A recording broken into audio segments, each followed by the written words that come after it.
everybody. Welcome to the D. Louise series where we talk about series. And since we're doing some flashbacks this week, I thought we'd do some flashbacking. This is the D. Louise book series, and I'm Christina, K-R-S-T-I-N-A.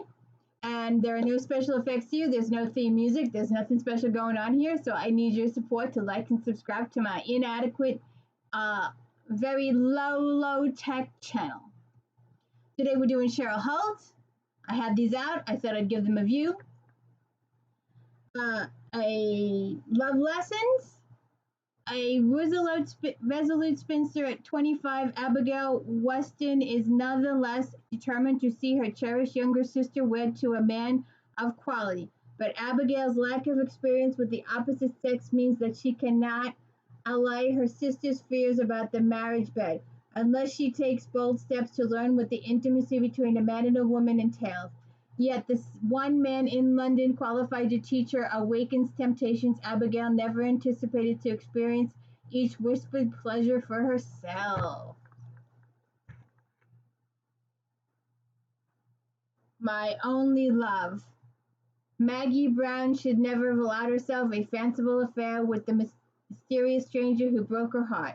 But with her mother's recent death, a trip to the seaside was the only way to forget for a while that her situation was dire. Now left with only memories of that brief happiness, she returns to London, reduced to selling herself to become a rich man's mistress. She never expected her handsome stranger to reappear and enter the bidding for her services. Adam St. Clair, Marquis of Belmont, has never wanted a mistress. His responsibility to his family is to find a wife, not a lover, but when simply couldn't allow any other man to possess the bewitching Maggie. He's never met a woman too so tempting and trusting, a woman who challenges every conviction and tests the limits of his desire. Mountain Dreams. The moment country western star Haley Bodine lays eyes on Allison Masters, he can see exactly what she needs, sex and lots of it. Drawn to the passion bubbling beneath Allison's uptight exterior, Bo is more than willing to help her unleash the sensual inferno inside. Ooh. More Than Seduction. Mrs. Ann Smythe's healing spa and bathing emporium is a haven for fashionable women who believe the waters have aphrodisiac properties. Yet the prim proprietress never thinks of testing that theory until grievously injured Captain Stephen Chamberlain is deposited on her doorstep. Ooh, Steamy. Absolute Pleasure. The lonely, never-married Elizabeth Harcourt desperately longs for a distraction. She finds one when a chance encounter leads to the lush studios of artist Gabriel Christopher. Gabriel insists upon painting Elizabeth's portrait, vowing to do justice to her ravaging figure. But Elizabeth soon realizes that Gabriel's plans for her have little to do with painting, for his passion in life is the art of seduction. Further Than Passion. Kate Duncan agrees to help her young cousin land a beautiful husband, though she draws the line when she learns that foolish girl wants to use the apothecary love potion to snag the notorious Marcus Pelham. To prove the elixir is a fake, Kate drinks it herself and experiences the most erotic moment of her life when she stumbles upon Marcus in a most uncompromising position. Secret Fantasy. Orphaned at a young age and sent to live with selfish relatives, Margaret Gray has no dowry and no chance of ever marrying. When her aunt invites Jordan Prescott, Viscount Romney, for a visit, hoping to entice him into offering for Margaret's spoiled cousin, the dashing war hero instead tempts Margaret into a truly decadent decision. Too Tempting to Touch. Ellen Drake has seen firsthand how dangerous scandal can be. Her family was torn apart by an unjust accusation 10 years ago, and now working as a paid companion, Ellen must keep her reputation above reproach. Catching her employer's betrothed in a sizzling tryst is bad enough. Even worse that Ellen should find herself so infernally enthralled by the spectacle. Ellen intends to prevent Alex Marshall Lord Stanton from dallying with other women before his wedding day, but the rogue turns the tables with an invitation to be his paramour. It's a proposition that's too outrageous, too indecent, and strangely irresistible. Complete abandon. When Emma Fitzgerald storms the manor home of the new Viscount Wakefield, she feels more than justified fury.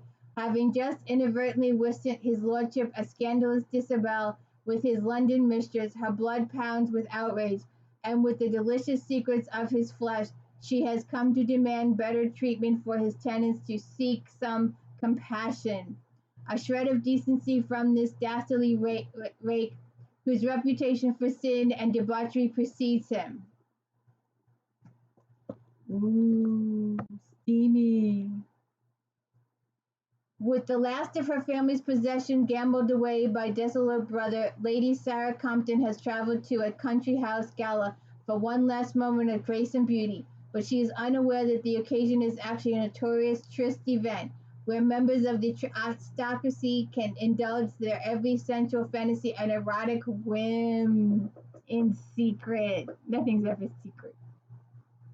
The bastard son of an earl, Michael Stevens, relishes his reputation as London's most notorious seducer, but he has no idea what to make of the auburn-haired beauty he'd nearly mistaken for a new conquest, or how such an innocent could possibly have been invited to a gathering where London's bored elite caters to each other's carnal desires. Too hot to handle. When Emily Barnett arrives at the Earl of Winchester's residence, she believes she is interviewing for a post as governess to his two wards. It isn't until she happens upon the Earl in a most compromising position that she learns he is also searching for a new mistress. Although Emily is startled, she can't take her eyes off the erotic scene playing out before her.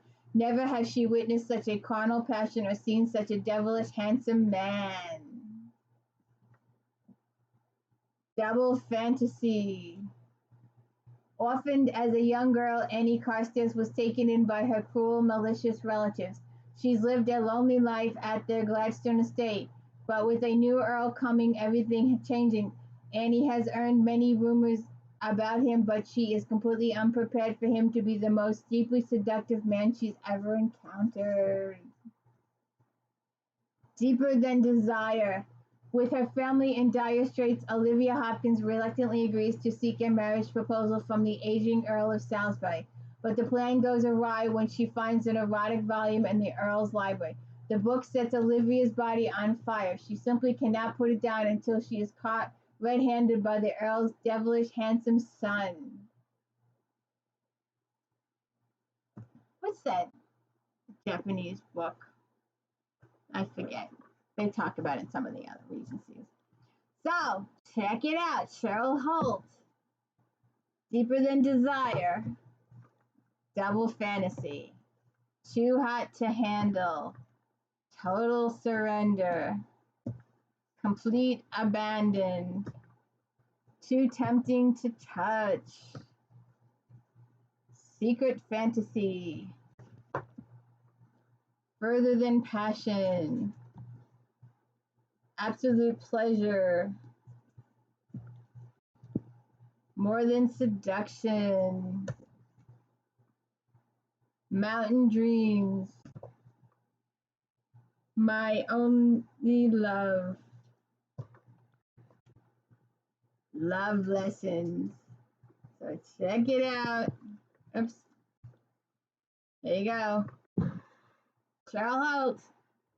Please like and subscribe. Don't forget to Laura K. Hamilton. We're reviewing Anita Blake, Carolyn Sparks, At Stakes, Lindsay Sands, Arginos, and Alyssa Maxwell, the Emma Vanderbilt series. Check it out. Please like and subscribe. Thank you.